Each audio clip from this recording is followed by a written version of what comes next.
Hola, buenas tardes a todos. Bienvenidos a la primera sesión que vamos a tener de los seminarios organizados por el Instituto de Investigación BRAIN.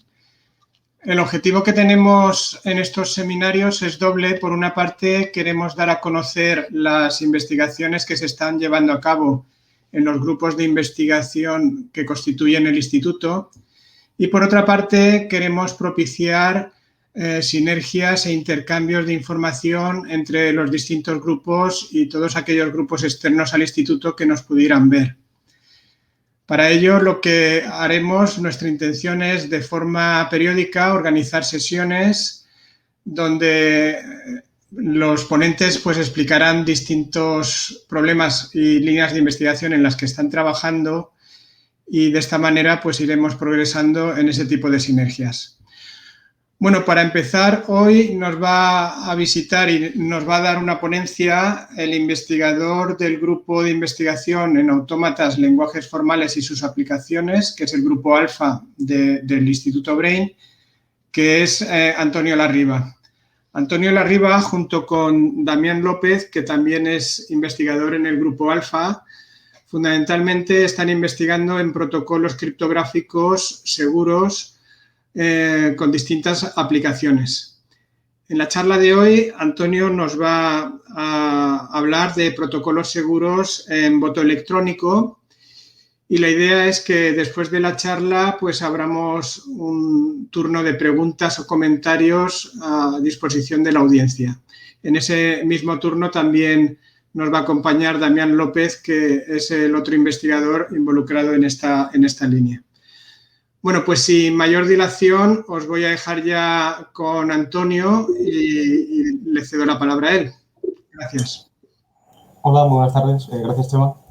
Bueno, como ya ha dicho Chema, mi nombre es Antonio Larriba y estoy investigando en protocolos criptográficos, ¿no?, en su aplicación a diferentes problemas, como puede ser el voto electrónico o la tecnología blockchain. Hoy vamos a hacer una pequeña charla sobre cómo funciona el voto electrónico y cuáles son las primitivas criptográficas que permiten que el voto electrónico sea seguro. Pero antes de empezar, me gustaría aclarar, ¿no?, que he tratado de condensar la charla en unos 20-25 minutos para que no se nos haga muy largo a nadie y que, bueno, pues debido a ello, en algunos temas pasamos un poco de puntillas, ¿no? Nos centramos en dar una idea más a alto nivel, una idea más intuitiva y pues no podemos ahondar en muchos detalles. Pero si luego cualquier persona a título privado o a título público tiene cualquier tipo de duda, yo me presto encantado a responderla, ¿vale? Bien, este es el índice que vamos a seguir durante la presentación. Primero vamos a motivar el tema, ¿no?, porque es interesante el voto electrónico, porque estamos hoy todos aquí, y cuáles son los retos a los que se enfrentan los sistemas de voto electrónico. Después repasaremos brevemente el estado del arte y cuáles son esas técnicas, ¿no?, esas primitivas criptográficas, como decía, que son las que permiten que el voto electrónico pueda funcionar de una manera segura. Luego presentaremos dos sistemas, ¿no?, que hemos desarrollado dentro del grupo de investigación y que han sido aceptados ya en revista. Y por último, las conclusiones.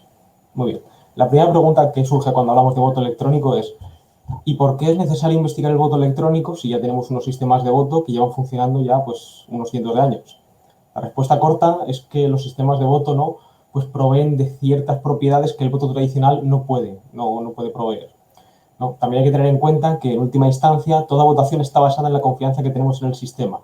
Y cuando no hay confianza en ese sistema o se pone en duda su calidad democrática, ¿no?, pues se habla de injerencia extranjera, de fake news, de manipulación de votos, de fraude electoral, etcétera, ¿no? Y luego pues pasa lo que pasa. Así, ¿no?, ¿cuáles son esas ventajas que nos provee el voto electrónico? Pues la primera que me gusta destacar es la inmediatez, ¿no? Imaginaros una noche electoral en la que acaban las votaciones y en media hora seríamos capaces de tener ya los resultados con un escrutinio del 100%, ¿no? No tendríamos que esperar al día siguiente, los votos no tendrían que ser procesados por juntas electorales de distrito, sino que inmediatamente, al poco de acabar la elección, tendríamos ya los resultados. Y luego, además, provee de unas nuevas propiedades que vamos a discutir ahora después en la siguiente diapositiva, que el voto tradicional, como digo, no siempre puede alcanzar. También tiene unos inconvenientes, ¿no? Hay una parte negativa siempre. La primera es la barrera tecnológica, que nosotros como desarrolladores tenemos que tratar de que sea mínima para el usuario. De la misma manera que la gente se ha acostumbrado a utilizar la banca electrónica sin tener ni idea de cómo funciona, pues tenemos que conseguir, ¿no?, que la gente confíe y que se habitúe también a utilizar el sistema de voto electrónico. Y luego, los protocolos de voto que se desarrollan tienen que ser muy seguros para evitar una posible manipulación, ya sea bien o por parte de los usuarios o por parte de las autoridades que conforman el sistema. porque hay que tener en cuenta que una posible manipulación en un sistema de voto tradicional, digamos, tocaría sobornar o amenazar a cada votante particularmente. Una posible manipulación en un sistema de voto electrónico es más peligrosa porque supone la manipulación de muchos votos de manera automática. ¿Cuáles son las propiedades de las que estábamos hablando, ¿no? ¿Cuáles son esas nuevas propiedades que presentan los sistemas de voto? Algunas ya son comunes a los sistemas de voto tradicional, ¿no? Como por ejemplo el anonimato, que nadie tiene que saber quién eres tú ni si has votado o no. Luego la privacidad, ¿no? Que tu voto sea privado, nadie tiene por qué saber cuál es la dirección de tu voto. Y luego, por último, que por supuesto sea democrático, que solo puedan votar los mayores de 18 años, que pertenecen al censo, que están correctamente registrados, etcétera, etcétera. Y luego además provee una serie de propiedades nuevas, ¿no? Aquí destacamos algunas de las más importantes. Y la primera, como digo, la verificabilidad es una de las propiedades más importantes, porque le da la posibilidad al usuario de comprobar que su voto se ha tenido en cuenta. Primero, a nivel personal, porque el usuario puede comprobar que su voto ha sido registrado, ha sido procesado y ha sido contado en la dirección que él quería, ¿no? Es decir, en todo momento él puede comprobar su voto. Y luego a nivel global, lo cual permite a un votante o incluso a una persona que no ha votado calcular cuál ha sido el resultado de la elección y no tener que fiarse, digamos, de un conteo realizado por terceros. También introduce el concepto de deslocalización, ¿no? Que en estos años tan pandémicos que estamos viviendo es muy interesante, porque ya no hace falta agolparse en el colegio electoral. Puedo votar desde el móvil, puedo votar desde casa, ¿no? Como digo, es una propiedad bastante interesante, ¿no? Con la situación que tenemos actualmente. Luego está la precisión, ¿no? La precisión, pues obviamente, se ve ampliamente mejorada al ser un sistema de voto electrónico porque no hay ningún voto nulo, no aparece ningún voto que baila, todo voto en todo momento se sabe de dónde viene y cuál es su dirección. Y por último, añade una capa de robustez, ¿no? Pues el sistema puede estar almacenado en varios servidores y en el caso de que hubiera, no sé, un incendio en un colegio electoral o cualquier problema, el sistema siempre estaría disponible, no tendríamos esa clase de problemas. Muy bien, ¿cuáles son los retos a los que se enfrenta el voto electrónico, ¿no? Pues son principalmente dos. El primero es proveer de la verificabilidad del voto del usuario sin comprometer su privacidad, ¿vale? Lo cual al principio suena un poco contraintuitivo, ¿no? Porque dices, ¿cómo proveer una verificabilidad del voto sin desvelar quién ha votado y cómo ha votado, ¿no? Y luego, el segundo problema, asegurarse de que un ciudadano vota efectivamente solo una vez. Otra vez, obviamente, sin comprometer su privacidad. Esto es lo que se conoce como el problema del doble voto o doble gasto, si en lugar de votos hablamos de tokens o de alguna criptomoneda. Y lo mismo, hay que evitar que una persona vote dos veces, pero sin comprometer su privacidad, sin saber quién necesariamente está tratando de votar dos veces. Para ello, ¿no? Vamos a revisar el estado del arte, cuáles son las técnicas, las primitivas, que permiten, digamos, resolver estos retos, ¿no? Proveer de estas propiedades que hemos descrito. Como digo, insisto, nos vamos a centrar en dar una idea intuitiva a alto nivel. Si alguien luego tiene cualquier tipo de duda de cómo funciona matemáticamente o a bajo nivel, encantado de responderlas. Muy bien. Lo primero que quiero introducir es la criptografía homomórfica, ¿no? La criptografía homomórfica es una rama de la criptografía, algunos esquemas que permiten trabajar con datos encriptados de la misma manera a como haríamos con datos sin encriptar, ¿no? Aquí en la imagen podemos ver, digamos, una persona que está manipulando unos datos que están dentro de una caja que él no controla. De esta manera el usuario podría calcular pues, que 3 por 5 efectivamente es igual a 15 sin saber en ningún momento que está multiplicando un 3 por un 5 y pues, por supuesto sin saber cuál es el resultado final. Esto es muy interesante porque tened en cuenta que nos permite, en el contexto del voto electrónico, nos permitiría procesar muchos votos y calcular el resultado final sin tener que saber el pormenor o la dirección de cada uno de los votos individuales. Y aquí, al final de la diapositiva, he puesto unos sistemas de votos que se basan en estas propiedades que estamos describiendo, ¿no? Pues si alguien quiere ver cómo se articula un sistema de voto completo utilizando únicamente estas propiedades. Otra aproximación muy importante, ¿no? Son las blind signatures, son las firmas ciegas, que permiten a una entidad, digamos, firmar o acreditar un documento sin tener que verlo personalmente, ¿no? En la imagen podemos ver que un usuario tiene un documento que quiere firmar o acreditar, pero que es privado. ¿Qué ocurre? Lo que hace es enmascarar ese voto. ¿Cómo se enmascara? Pues digamos que utiliza un sobre, ¿no? Un sobre que tiene dos propiedades muy importantes, ¿no? La primera es que tan solo el usuario puede abrir y cerrar ese sobre, y la segunda es que, tal y como lo describe en el papel seminal, ¿no? Digamos, ese sobre actúa como un papel de calco, de tal manera que cuando el usuario manda su documento cegado, su documento enmascarado a la autoridad firmante comprueba la identificación del usuario y que efectivamente está correctamente acreditado para solicitar esa firma y lo firma. Por las propiedades que hemos definido del sobre, ¿no? Digamos, esa firma traspasa el sobre y acaba en el documento, por lo cual el usuario acaba con un documento acreditado y firmado sin realmente haber tenido que enseñarlo.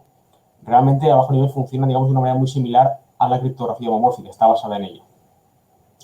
Bien, otra información, otro sistema también muy utilizado, ¿no?, son las mixnets, que son redes que permiten el envío anónimo de información a través de múltiples capas de encriptación, ¿vale? En la imagen podemos ver, ¿no?, que a la izquierda aparecerían el texto plano A, B, C y D, y conforme va pasando a través de las diferentes capas de la red, se añade una capa de encriptación y una permutación, de tal manera que el dato va creciendo como si fuera, digamos, una cebolla, ¿no? Cada vez se añade una capa nueva de encriptación. De tal manera que al final, ¿no?, al final de la red tendríamos unos datos completamente permutados y completamente encriptados, que asumiendo que hay un número mínimo de nodos honestos en la red, pues no tendríamos forma de saber de dónde vienen esos datos. De hecho, más o menos, pues si alguien lo conoce, ¿no?, la red Tor, el onion routing que utiliza está basado en esto. Es más complicado, pero digamos que está basado en esta idea. También las firmas en anillo, que es otra aproximación muy utilizada en sistemas de voto, porque permiten a un usuario firmar no como un individuo particular, no como una persona física, sino como un usuario perteneciente a un grupo, lo cual es muy interesante, ¿no? Pues, por ejemplo, en el contexto del voto electrónico, otra vez, podemos ver que en la imagen un usuario, en este caso Mateo, quiere firmar un documento, un voto. ¿Qué hace? Pues él es capaz de coger, sin su permiso y sin que ellos tengan ni siquiera consciencia de ello, la información pública de Juan, de Pedro, de Lucas, de Marcos y la suya propia, de Mateo, ¿no? Y de esa manera elabora una firma en anillo, de tal manera que cuando ese documento se envía a la autoridad comprobante, a la autoridad que comprueba esa firma, la autoridad simplemente sabe que es un documento que está firmado o por Juan, o por Pedro, o por Marcos, o por Lucas, o por Mateo, por una de esas 5 personas, pero no sabe por quién exactamente. Pero si las 5 personas pertenecen al censo de votantes, se consideraría un voto válido. Bien, estas firmas, bueno, algunas de las firmas en anillo producen lo que se llama una key image, una huella digital, que en este caso aparece aquí en azul oscuro, no sé si lo veis encima del documento firmado, 0x3e45, que sería el ejemplo, ¿no? ¿Esta huella qué hace? Esta huella se utiliza para evitar que un votante malicioso, en este caso Mateo, elaborara a posteriori una segunda firma en anillo y votara 2 veces, ¿no? Se hace para evitar el problema del doble voto que hemos introducido antes. Esta huella digital es única para cada votante, pero no compromete para nada su privacidad. No hay manera de ligarla a Mateo personalmente. Pero si Mateo genera otra firma en anillo, la huella sería la misma, por lo cual la autoridad comprobante podría ver que hay alguien que efectivamente está tratando de votar 2 veces, pero no sabría quién. Y luego, por último, la tecnología blockchain, que está últimamente muy de moda, ¿no? Pues nos permite publicar la información de manera descentralizada y distribuida y que esta información sea pública. Si bien no se utiliza para constituir sistemas de votos, digamos, únicamente la tecnología blockchain, sí que es verdad que es muy interesante y se utiliza mucho porque en las aproximaciones que hemos presentado antes, aproximaciones más tradicionales del voto electrónico, al final el sistema tenía que comunicar de alguna manera cómo estaba ocurriendo la elección, cómo estaba discurriendo, qué votos recibía, cuál era el resultado, etc. Para comunicarlo, generalmente recurrían a una página web, lo que se llama un boletín público de información, en la que publicaban esa información. ¿Qué ocurre? Eso aumentaba la exposición del sistema, porque ya no solo hay que asegurar que el sistema de voto sea criptográficamente seguro, sino que además pues, la web no te la tira mediante denegación de servicio, la web no es hackeada, no publica información falsa, etcétera, etcétera, etcétera. ¿No? Digamos, aquí entra la blockchain y en muchos sistemas la utilizan como sistema contenedor de todo el proceso de voto para que la información sea pública y, como digo, es descentralizado y distribuido. Muy bien. Ahora vamos a describir cuáles son los sistemas que hemos propuesto dentro del grupo, ¿no? Como digo, son 2 y están aceptados en revistas, pero antes de eso me gustaría hacer una pequeña introducción de lo que es la criptografía de clave pública. Yo sé que muchos de vosotros pues, lo sabréis de sobra, pero bueno, por si acaso alguien no está muy enterado, vamos a hacer un pequeño repaso, ¿no? La criptografía de clave pública, también llamada criptografía de clave asimétrica, se llama así porque utiliza 2 claves distintas. Una clave pública que hemos llamado en este caso V y una clave privada que hemos llamado S. ¿No? Al utilizar 2 claves distintas, se utiliza una función para encriptar y otra para desencriptar. Y bueno, simplemente decir que en algunos esquemas encriptar y desencriptar es equivalente a desencriptar y encriptar, ¿no? Porque digamos que ambas claves, la clave pública y la clave privada, se anulan la una a la otra, ¿no? Digamos, producen un elemento neutro. La clave pública, como su nombre indica, puede ser compartida públicamente y no compromete la seguridad del sistema, y la clave privada debe ser mantenida de manera privada, ¿vale? Ahora vamos a describir el primer sistema, ¿no? El primer sistema, llamado TAPS, Two Authorities Electronic Voting Scheme, está basado en blind signatures, en las firmas ciegas que hemos introducido previamente, y asume 2 autoridades independientes. Nuestro objetivo a la hora de proponer este sistema, ¿no? Pues eran varios. El primero era una arquitectura simple, ¿no? Para que personas que igual son neófitas o que no tienen conocimientos de criptografía puedan entender cómo funciona a alto nivel la arquitectura. También queríamos reducir el número de autoridades porque eso nos permite, pues primero, reducir la exposición del sistema, ¿no? Y ya no hace falta asumir más autoridades honestas o independientes. Y luego, además, con esto queríamos reducir el coste computacional al mínimo para que nuestro sistema fuera capaz de procesar muchísimos votos. ¿Cómo funciona a alto nivel? Bueno, pues vamos a repasar cómo funciona. En la primera instancia, el elector decide su voto, obviamente, ¿no? Decide su voto y prepara una papeleta. Esa papeleta la enmascara. Y cuando digo enmascara, me refiero a que la enmascara utilizando aquel sobre, ¿no?, que introducíamos antes para, digamos, tapar su voto, ocultar su voto, de tal manera que la autoridad de identificación no sabe cuál es la dirección del voto que ha recibido. Esa autoridad de identificación, esta primera autoridad, comprueba al usuario que está correctamente acreditado y, en ese caso, firma su papeleta. El elector, con esa papeleta firmada, digamos que es capaz de crear el voto final. Además, es capaz de comprobar que su voto no ha sido alterado, lo cual es muy importante. Este voto final se envía a una segunda autoridad que actúa como autoridad de conteo. La segunda autoridad comprueba el voto, comprueba la estructura y su integridad y, en el caso de que todo sea correcto, lo publica en un boletín público de información para que los usuarios puedan consultarlo. Aquí en esta imagen vemos como un usuario decide su voto y decide una máscara que solo conoce él y, digamos, enmascara, ¿no?, a través de la estructura esta del sobre, la papeleta que envía a la primera autoridad, la autoridad firmante. La autoridad firmante comprueba que el usuario está correctamente acreditado y firma su sobre. Este sobre firmado se devuelve al usuario, que obtiene de esta manera el voto y la máscara firmadas. En una segunda instancia, el lector, con este voto y esa máscara firmada y con la inversa de la máscara, que solo él conoce, lo envía a una segunda autoridad de conteo. Pero ahora, fijaos, notad que en este caso la autoridad de conteo no tiene información sobre quién es el elector, no tiene información sobre quién le está enviando el voto. Simplemente recibe un voto del cual elimina la máscara utilizando la inversa de la máscara que ha recibido y lo desencripta.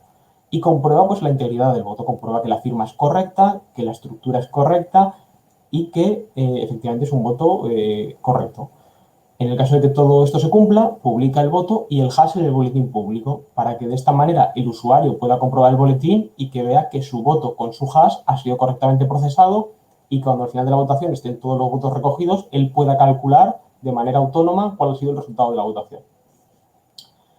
Bien, gracias a esto, ¿no?, pues, hemos conseguido reducir el coste computacional, ¿no?, porque realmente hemos reducido drásticamente el coste a tan solo 2 exponenciaciones modulares, que es un coste muy, muy, muy bajo, ¿no? Pues pensad en una elección a nivel nacional, queremos procesar igual millones de votos. Hemos conseguido la reducción del número de autoridades, ¿no?, a tan solo 2, lo cual nos ha permitido tener una arquitectura más simple, ¿no?, más fácil de entender para alguien que igual no está muy orientada en el mundo del voto electrónico. Y ahora vamos a introducir el segundo sistema de voto, ¿no? Distributed Trust a Blockchain Election Scheme, ¿no? Bien, pues como su nombre indica, es un sistema que está basado en blockchain, pero también está basado en firmas en anillo. Y nuestros objetivos con este sistema era introducir las facciones del voto tradicional, en este caso los partidos políticos, para aumentar la confianza, ¿no? Digamos que personas más tradicionales o que están un poco más alejadas de la tecnología pudieran ver a facciones más tradicionales y de esta manera aumentar la confianza, ¿no? Porque también la gente se siente cómoda cuando tiene a alguien a quien culpar. Culpar a un sistema abstracto a veces es un poco ambiguo, ¿no? Es como la burocracia, ¿no? No es culpa de nadie, pero los papeles tardan mucho tiempo, ¿no? Pues de esta manera se puede culpar concretamente a partidos tradicionales, ¿no? Eso es algo a lo que la gente está acostumbrada. Y gracias a la tecnología blockchain buscábamos obtener una máxima transparencia para que todo el mundo pudiera comprobar en todo momento cómo discurría la elección. Muy bien, ¿cómo funciona este sistema? Bien, pues lo primero que tienen que hacer son estos partidos políticos se ponen de acuerdo. Tienen que decidir entre ellos, pues, los parámetros de la elección, hora de comienzo, hora de finalidad, los parámetros criptográficos, etc. Y, antes que nada, generan, mediante un algoritmo de clave pública, generan una clave pública que todos conocen y que va a ser pública durante la elección y una clave privada que de momento nadie conoce. Cada uno de ellos, digamos, tiene una parte de esa clave secreta, pero nadie la conoce, porque hasta el final de la elección nadie la va a conocer. Para recuperarla, al final, la mitad de los partidos más uno deben colaborar para recuperar esa clave secreta, ¿vale? Cuando los partidos colaboran, lo que hacen es añadir en un primer bloque de configuración a la cadena blockchain esa configuración para que todo el mundo pueda consultarla. ¿Qué hace un elector cuando desea registrarse y acreditarse como votante? Bien, pues el elector acude a una autoridad local y se identifica. Soy Pepito Pérez, un votante correctamente registrado, y registra 2 claves públicas, de las cuales él solo conoce las claves secretas. Y la autoridad local hace esto con todos los votantes, si están correctamente identificados, genera lo que se llama una clave de un solo uso, una one-time public key, una clave pública que solo se va a utilizar una vez y que es lo que va a permitir que el usuario vote, a la cual le acompaña un número aleatorio, y estos datos se publican en un segundo bloque de configuración en la cadena. ¿Qué ocurre? Luego el elector, cuando desea votar, puede consultar este segundo bloque de configuración y con las claves secretas de A y de B es capaz de recuperar la clave secreta de la clave de un solo uso. Esto produce que tan solo ese usuario sea capaz de votar desde esa dirección. Cuando el usuario quiere votar, bueno, pues, ¿qué hace? Lo primero es decide su voto, lo encripta con la clave pública que todo el mundo conoce y luego lo firma para acreditar la validez del voto. Lo firma con una firma del anillo de los que hemos descrito previamente. Y luego lo envía a, esto es importante, a cualquier partido que él desee, ¿no? Por si es más afín con un partido que con otro, él decide dónde enviarlo. Cuando el partido político recibe este voto, ¿no? que realmente se articula mediante una transferencia en la blockchain, ¿qué hace? Lo primero que hace es comprobar que efectivamente está correctamente firmado, ¿no? Que la firma en anillo es correcta, y en segunda instancia es el encargado de distribuir ese voto al resto de partidos, porque para que un voto se considere válido en el sistema debe ser validado y comprobado y procesado por todos y cada uno de los partidos, ¿vale? Cuando un partido político tiene suficientes votos recibidos, lo que hace es crea un bloque y ese bloque se añade a la cadena. De tal manera que en la cadena van a ir apareciendo todos los votos que han sido procesados y validados por todos los partidos políticos. Cuando la elección acaba, los partidos dejan de recibir votos y ejecutan ese algoritmo para recuperar la clave secreta de la que hemos hablado previamente. Con esa clave secreta, cada partido, independientemente, es capaz de desencriptar todos los votos y calcular cuál ha sido el resultado final de la elección. Si los partidos políticos están de acuerdo, se añade un último bloque a la cadena que contiene los resultados de la elección y la clave secreta. ¿Por qué? Porque de esta manera cualquier persona, una vez que ha acabado la elección, puede con esa clave secreta calcular su propio resultado de manera independiente. No tiene por qué fiarse de los partidos y del resultado que han calculado, sino que él, de manera distribuida, puede comprobar el resultado de la elección. Bien, ¿cómo evitamos, no? Eso es importante, ¿cómo evitamos que los partidos políticos actúen en beneficio propio o actúen de manera maliciosa, ¿no? Esto es algo que no hemos dicho, pero los partidos políticos en nuestro sistema son los únicos que tienen, digamos, acceso de escritura a la cadena. Claro, ¿qué ocurre si un partido se niega a procesar votos, genera votos falsos o de alguna manera, digamos, trata de perturbar la elección? Muy bien, pues como hemos dicho, todos los usuarios aquí también tienen la función, digamos, de observadores. Pueden revisar la cadena y pueden revisar todas y cada una de las acciones de los partidos políticos, porque todo queda registrado en la blockchain. La blockchain, ¿no? Digamos, es el soporte, es la base sobre la cual se articula todo el sistema de votación. Cuando un votante detecta o cuando un número de votantes detecta una irregularidad, pueden elevar una queja y en el caso de que efectivamente el resto de partidos lo comprueben, se puede expulsar del algoritmo de consenso al partido malicioso, ¿vale? Así que de esa manera evitamos que los partidos políticos actúen en su propio beneficio. Bien, y por último, para resumir la aproximación, ¿no? Pues hemos conseguido introducir esos poderes tradicionales, como decíamos, ¿no? Los partidos políticos, con el objetivo de aumentar la confianza en el sistema, con el objetivo de aumentar que la gente que no está, digamos, muy orientada en el voto electrónico vea una parte que está presente ya en el sistema de voto más tradicional. Y gracias a la tecnología blockchain, digamos que hemos sido capaces de proveer de una máxima transparencia para que en todo momento toda información sea pública y toda acción quede recogida y registrada. Bueno, y hasta aquí la charla. Hemos introducido cómo funcionan los sistemas de voto electrónico, cuáles son las aproximaciones más comunes para enfrentarse a los retos que proponen, y hemos presentado dos de los sistemas en los que estamos desarrollando dentro del grupo.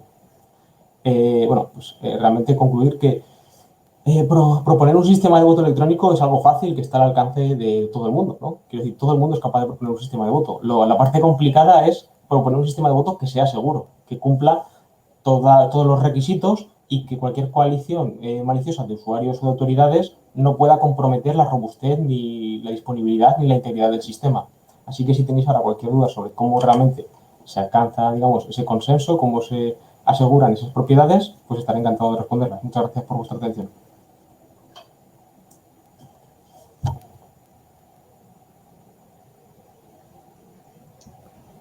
Perdón, que se me había quedado el micro fuera. Muy bien, pues muchas gracias, Antonio. Si queréis, pasamos a la parte de preguntas que puedan dirigirnos los asistentes. Perfecto. No sé si habrá alguna pregunta, porque, bueno, todos sabemos ya que en este contexto arrancar a la gente es complicado, ¿no? Sí. Yo casi, mientras vemos si hay alguien que quiere intervenir, preguntaría por en qué estáis ahora, ¿no? Porque has planteado dos aproximaciones que ya están terminadas, ¿no? Y un poco algunas líneas maestras de por dónde pueden ir vuestros siguientes pasos. Vale, bueno, pues si quieres contesto yo. Hola, buenas tardes. Ahora mismo estamos trabajando en un sistema de identificación, ¿vale? Que la idea es proporcionar un esquema, un algoritmo, un protocolo que sea seguro post-quantum, y que pueda aplicarse en distintos escenarios, ¿no? Tanto en escenarios de voto electrónico, como acceso a blockchain o cualquier otro tipo de escenario similar. Estamos perfilando los últimos detalles, estamos revisando referencias y esperamos tenerlo listo más o menos en breve. Vale. Leyendo en el chat hay una pregunta de Santiago Escobar que nos dice si os habéis planteado implementarlo. Sí, realmente sí, claro. CAPS, por ejemplo, yo tengo bastante interés en implementarlo porque creo que va a ser muy eficiente. La implementación, pues aunque va a tener unos retos, es algo que, al ser una arquitectura realmente simple, se puede solucionar bastante rápido. Y luego, con respecto a la aproximación blockchain, pues también tengo bastante interés, ¿no? Digamos, en implementarlo. Lo que pasa es que ahí pues, surgen ciertas dudas, ¿no? Porque, por ejemplo, no sabes si igual conviene utilizar una blockchain que ya esté establecida y que dé unas herramientas, ¿no? Porque te beneficias de eso, de la estabilidad de la blockchain que ya existe, o si de quizás desarrollar una blockchain desde cero, pues donde tú, digamos, elaborar el sistema de voto. Pero sí, la posibilidad de implementarlo la hemos discutido. Muy bien. A ver, dejamos algún momento más, a ver si alguien quiere preguntar algo.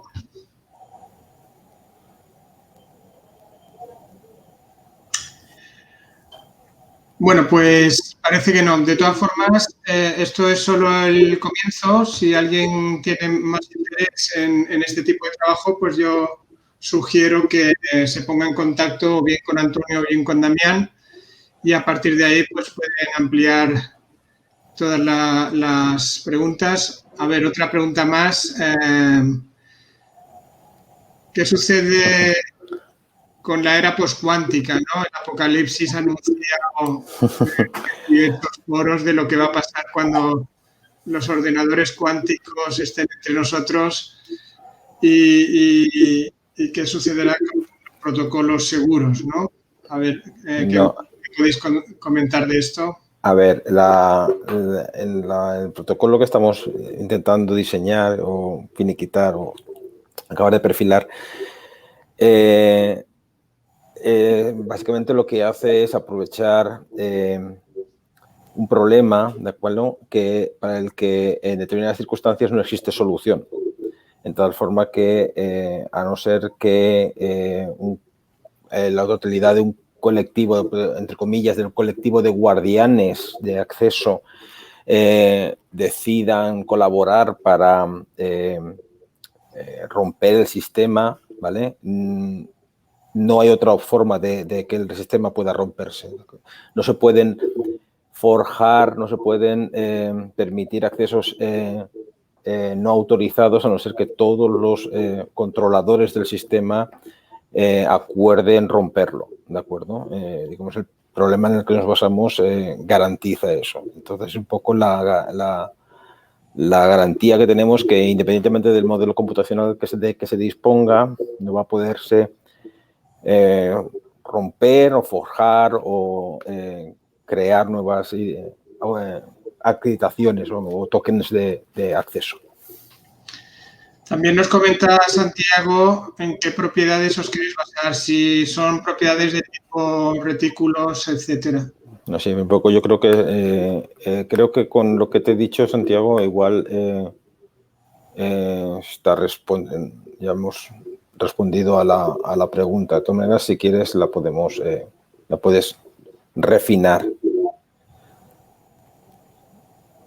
¿Podría implementarlo? Bueno, mientras tanto, eso, José Marín nos dice si se podría implementar en las próximas elecciones de UPV, donde sabemos que vamos a elegir rector dentro de poco.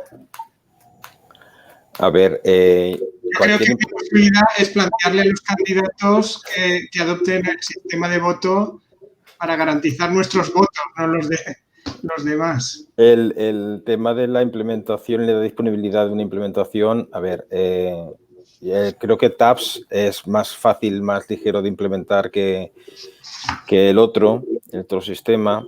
En cualquier caso, dada la proximidad de las elecciones, yo creo que todo sistema de este estilo tiene que testarse de forma apropiada y no creo que sea conveniente testarlo con prisas. Bien, otra pregunta. ¿Cómo escala con el número de usuario una propuesta de este tipo? Entiendo que hará algún tipo de referencia a, sobre todo, a la complejidad computacional, etcétera, etcétera. A ver, ¿ahí qué nos podéis decir? Sobre TAPS, voy a responder primero por TAPS y luego por el sistema basado en blockchain, ¿no? Porque los sistemas distintos cambia bastante. Pero bueno, la complejidad de TAPS escala linealmente con el número de votos, ¿no? Por lo cual escala muy bien. Y como digo, como he dicho en la presentación, para procesar un voto tan solo se necesitan 2 exponenciaciones modulares, que a día de hoy con un ordenador particular, vamos, puedes procesar miles en segundos. Escalaría muy bien, TAPS no tendría problemas de escalado. Luego, sobre el sistema basado en blockchain, la parte más cara realmente del sistema es la firma de anillo, ¿no? Porque la comprobación de la firma de anillo es lo que más tiempo lleva, porque la parte de blockchain, luego la parte de proceso de votos se puede hacer offline o se puede hacer, digamos, de alguna manera a posteriori. Pero tengo una implementación de la firma de anillo que utilizamos en GitHub, está basada en curva elíptica y en Scratch and Python, o sea, tampoco es que me haya centrado en hacerlo súper eficiente, pero en mi ordenador particular creo que procesaba unas 3.500 por segundo, o sea que realmente estamos hablando de que un ordenador particular puede procesar 3.500 votos por segundo. Así que yo creo que también escalaría bastante bien. Luego también había temas de implementación sobre pues, en qué plataforma de blockchain se implementa o cómo funciona esa plataforma, ¿no? Pero en principio debería escalar bastante bien.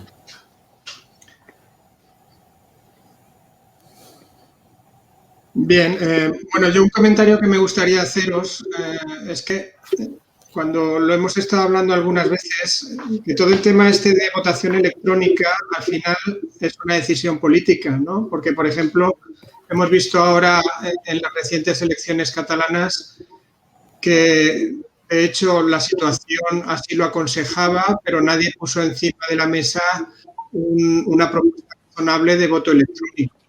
Entonces, parece como que da un poco miedo el dar el salto definitivo a este tipo de votaciones. Cuando, por ejemplo, con todo el tema que vimos de los infectados, pandemias, etcétera, hubiera sido una opción más que razonable. Sí, ahí el tema es claramente político. Por nuestra parte, lo que hemos tenido presente siempre es incidir o enfatizar o señalar la importancia de la verificabilidad, ¿de acuerdo? Que cada usuario tenga la opción de hacer de auditor del sistema, de forma que pueda comprobar que en efecto el voto que se emitió en su momento ha sido contabilizado y que ha sido contabilizado en la dirección correcta, ¿de acuerdo? Y la posibilidad de realizar un escrutinio de forma independiente, de forma autónoma.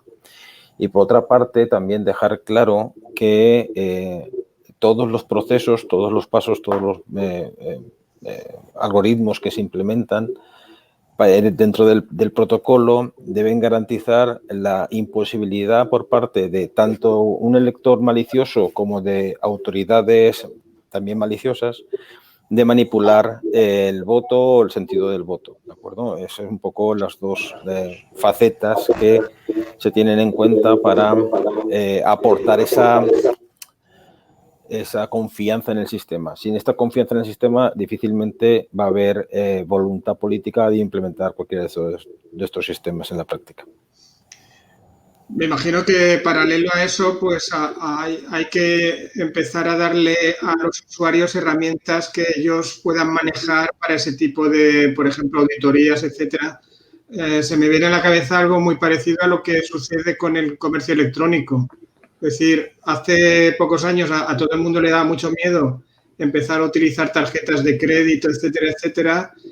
Y durante este último año ha habido casi una conversión a ese tipo de medios de pago y compra y venta.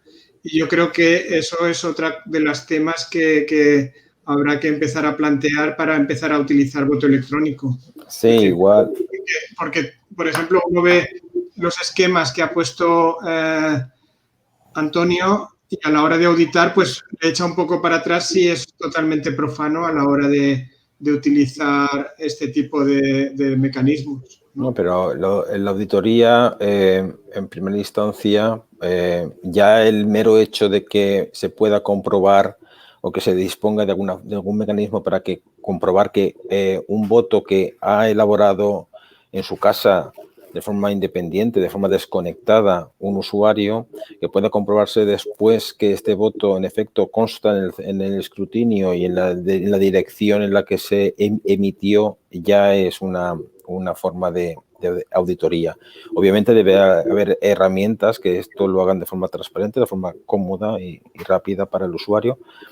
Y quizá la forma de progresar en este tipo de sistemas es empezar a utilizarlos en dominios reducidos. Quizá igual que en el contexto del comercio electrónico la gente empezó a confiar por la disponibilidad de tarjetas que se podían recargar y, digamos, evitaban al usuario introducir los datos de su tarjeta de crédito sin límite o con límite más alto. En el caso de voto electrónico, igual podría hacerse uso de estos sistemas en votaciones locales, en votaciones reducidas, con un dominio más limitado, y de tal forma que pudiera crearse esa cultura de voto electrónico para después exportarlo o ampliar la aplicación de estos sistemas a votaciones un poquito más grandes. Sí, comenta ahora mismo Santiago que en Suiza se exigen certificados de confianza para los sistemas de voto electrónico, lo cual es muy razonable. Muy bien, pues no sé si hay algún comentario o pregunta más. Por nuestra parte, no sé si hay algún comentario. Por nuestra parte, encantados de atender cualquier pregunta, ¿de acuerdo? No sé si Víctor puede poner, o bueno, los artículos los tenéis disponibles y podéis contactar tanto con Antonio como conmigo para intentar resolver cualquier duda o plantear posible colaboración. No hay ninguna pega. Sí, simplemente añadir que supongo que las diapositivas se subirán a algún sitio, las diapositivas tienen las referencias y bueno, que cualquier tipo de duda, pues me mandáis un correo, hablamos y encantado. Sí, estamos organizando un poco todo este tema para un repositorio con todo el material a disposición de los miembros del instituto y de eso ya informaremos cuando lo tengamos todo listo. Bueno, pues por nuestra parte nada más, agradeceros a los dos, tanto a Antonio como a Damián, por la charla y las intervenciones que hemos tenido. Y bueno, lo dicho, os emplazamos para próximas ediciones de los seminarios conforme los grupos y los miembros del instituto se vayan animando. Perfecto. Lo vamos a dejar aquí. Muchas gracias a todos. Muchas gracias a vosotros. Hasta luego. Muy bien.